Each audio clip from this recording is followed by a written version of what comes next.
sitting in class, watching those who are the complexion of the opposite leave, as they again relieve themselves from being in class full of those who are the complexion of me. It wasn't hard to see that the inequality symbols that I was learning in math of less than and greater than not only applied to numbers, they applied to colors. Shades of brown, invisibly crowned with dunce, became fitted to heads that seemed to learn at exponentially slower rates than others. Though we were an integrated school, the gifted segregated themselves through the white flight of Jim Crow's wings, enacting their civil rights of separate but equal PLCs that excluded NAACPs because this was the norm. Until one young white lady who taught Algebra 1 in 8th grade gave 2 black boys a math test that went against the pedagogy of low expectations. She saw in us the same desire to learn. It was just wrapped in brown skin that identified as black. She chose to see color because she recognized that everyone that was in her advanced math classes were white. She chose to rescue us from a curriculum that handed out 6 degrees of separation: Southern, poor, black, male, non-gifted, therefore unlikely. She changed Chester, my best friend, and my life. It wasn't as if I didn't believe I could do it. She believed I could. Her expectations of me tore down walls built by bricks of shame, inequity, and what's wrong with me? Her expectations of me exposed me to a land of possibilities found only in books where fairy tales exist, and those that were asleep there were awakened by a kiss. She became the Peter Pan to 2 lost boys, giving us access to Neverland. In this land where I had never been, all those that were here were expected to succeed. They were expected in high school to take honors and AP courses that I knew nothing about. One of the proudest moments of my life was walking down my high school hallway during freshman orientation with my mom, when a welcoming tone of normalcy reached out to me like a slick arm stretch at the movies and said, "Hi, I'm your freshman English 9 teacher." In one split second, the eloquence of Malcolm, the bravery of Rosa, the championing of Du Bois courageously spoke, "No, I have honors." After being on this earth for 14 years, it was in that English honors class that I first learned about the Holocaust through our summer book reading Night by Elie Wiesel. All I had ever known about was the enslavement of Africans, but had no clue that darkness had descended upon a face of people whose skin complexion was the very opposite of the book's name. This blew my mind as the winds of equity began to thrust me into competitive GPAs of those of my white peers, because honors and AP courses gave you a half to a whole grade point. Could this be the reason why brown faces perform so poorly? Because the bandwidth carrying our information was on dial-up speed, while fibers of interconnected networks sped up the advancement of those privy to a system that supported them and not those that looked like me?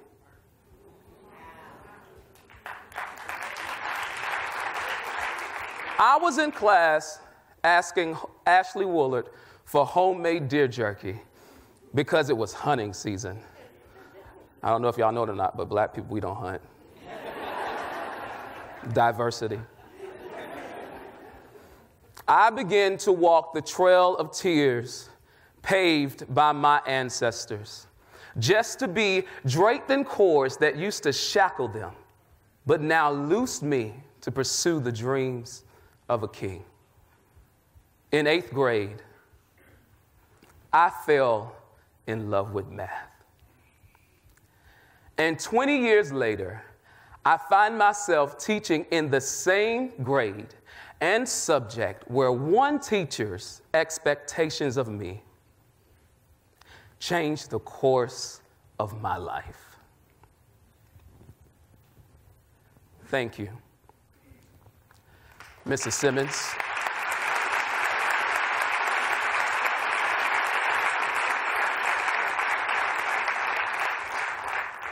I grew up in the very small town of Belhaven, North Carolina. It's located in the eastern part of our state. As you can see, there's not much there. I was a bright young man. I loved learning. My mom had a nickname for me. It didn't stick, but she had a nickname for me. She called me Mastermind. And it's not because I had a big head, because that head is huge. But it was because I loved learning, and I loved being right. But as I matriculated through middle school, I found out that there were some kids leaving the classroom, and I later found out that these were the gifted kids. I was left in class wondering, why wasn't I being pulled out? Because my grades were just as good as theirs were, and sometimes I scored even higher than the gifted kids. So why was I left in class? So in 8th grade, Mrs. Simmons gave Chester and me. There's one thing that has not changed about that picture, is my love for food. It has not changed. Not at all. Anybody knows me, not at all. So she gave us a math test to see if we could get into Algebra 1 in 8th grade. We both passed, and we were let into Algebra 1. Other than currently being in grad school at UNCC, this was one of the most challenging times of my life because the gifted kids took pre-algebra in 7th grade while I was left in a 7th grade standard class and then put into an 8th grade Algebra 1 class. So Mrs. Simmons, recognizing me, changed the trajectory of my educational journey. I was now in class with students who were going to take honors and AP courses in high school. I knew nothing about these classes. And so Mrs. Simmons, looking at me and saying, hey, you can do that, changed my life forever. So what is expectation? Expectation, according to the Oxford Dictionary, is defined as a strong belief that something will happen or be the case in the future. Expectation is the strong belief that something will happen or be the case in the future. Teacher expectations have been studied for a while now. In 1964, Robert Rosenthal did an experiment. He told teachers that he was going to give their students a test. He called the test the Harvard Test of Inflected Acquisition. Sounds deep. Sounds real deep. And so as a result of the test and the students that the teachers predicted that were going to do well, teachers began to treat those students differently. The test had the means of saying who was about to grow intellectually. And based off of those results, teachers began to do this. They gave students more attention. They gave those particular students, they smiled at them more. Teachers gave those students more time on tests and assessments. And those teachers had more contact with those students. The only problem is that Rosenthal, he lied. He intentionally lied. The test did not measure which kids were about to grow intellectually. It did nothing of the sorts. In fact, what happened is that based on the interactions that the teachers had with those students, the students' IQs grew. And the only variable that was introduced was teacher expectations. Another study by Gershenson, Holt, and Papageorge states that there is direct evidence that demographic mismatch influences how a teacher forms expectations over a student's long-run investments. While a teacher's perceptions reflect their current views of abilities or traits, their expectations are prone to becoming self-fulfilling prophecies. Our current reality and our demographics of CMS. While the demographics of its teachers, on the other hand, are, let's face it, most of our many of us, multicultural interactions are found in our schools. It's not found in our neighborhoods nor our places of worship usually, because as the saying goes, birds of a feather flock together. So your black reality, white reality, whatever race you are reality, is usually not the reality of someone of a different race. So it's not surprising that we have differing expectations for different subgroups because that's all we know about them. But the question is, do we really know them? Mrs. Simmons gave me a chance, and all I'm really asking is that you do the same for your students. In 2007, I left Raleigh, where I attended and graduated from the NC State University, home of the Wolfpack, and I moved to Pittsburgh for 9 years, and out of those 9 years, 8 of those years I taught. And I decided that it was time to come back home. Pittsburgh is really cold for somebody that grew up in the South. And so in 2016, I said it was time to come back home. But home was not Belhaven, North Carolina, because there was nowhere in the world that I was going back to the country after being in Raleigh and Pittsburgh cities. And so I said, you know what, I'm going to come to Charlotte and just check out Charlotte. I fell in love with this place. And I returned back to Pittsburgh, and I began to do some research. I wanted to teach at a school that was really diverse. And so as I was researching, I came across Piedmont IB Middle School. Piedmont! You know. See, those are my people. Those are my people. And so I looked at the demographics of Piedmont, and I saw that this was a 60% black or African-American school, and it was an A+ school as well. And then I looked online and I found a video of all the things that happened at Piedmont. And before I came, I was like, there is no way I could teach at this school because they did so much. But then I took a leap of faith and I contacted Ms. Jackie Barone and I said I would like to apply for the vacant position. I got the job, and this is what I've discovered that make this place so different because I've never seen a place like this before. When you come to Piedmont, you are expected to be one of the best. And as I moved on and I started teaching at Piedmont, I noticed that in the demographics of the highest level of math in our school, Math 1 and 2, I noticed that there was little representation of Hispanic and African American males. And so we have club day at Piedmont every Monday at 6 o'clock. And so I decided to start a club that would help alleviate those demographics that I was seeing.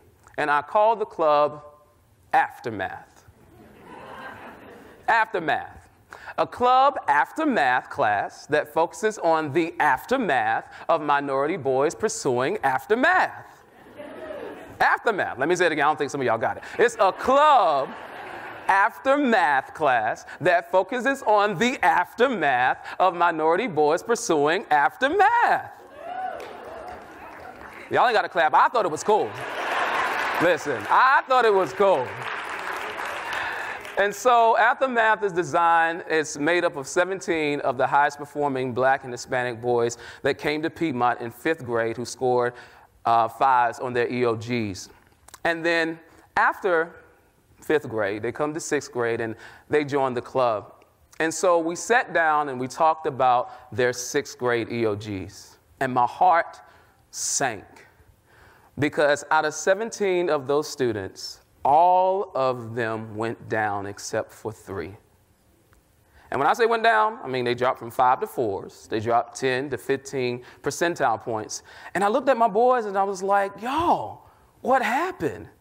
And so they pretty much reverberated the same thing in their voice. Well, in 5th grade, Mr. O'Neill, I was like, I wanted to come to Piedmont. And so I really worked hard, and I felt special because I was one of the few minority boys in the class that was really doing well. And so I said, I want to go to Piedmont. And then when I got here, I was like, y'all do too much. There's projects and there's activities and then we're here and then we're there. And then I looked around and I looked and I said, hey, there's more people that look just like me. And I decided that it was just time to chill. This is what they told me in their way. And then I looked at them and I said this to them.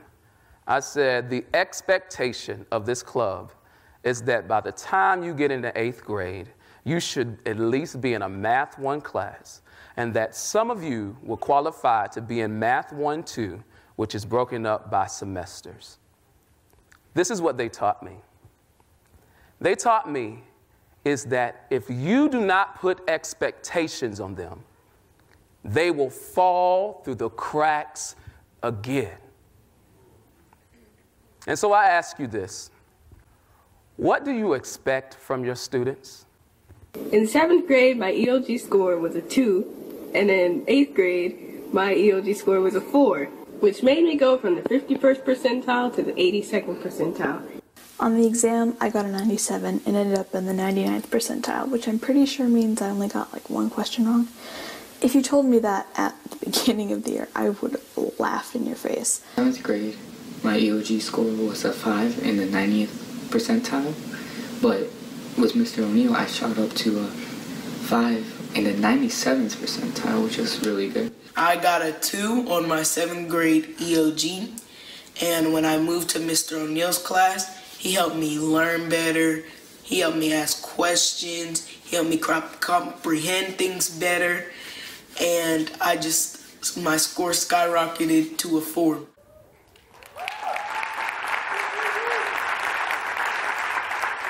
This is what I expect from my students.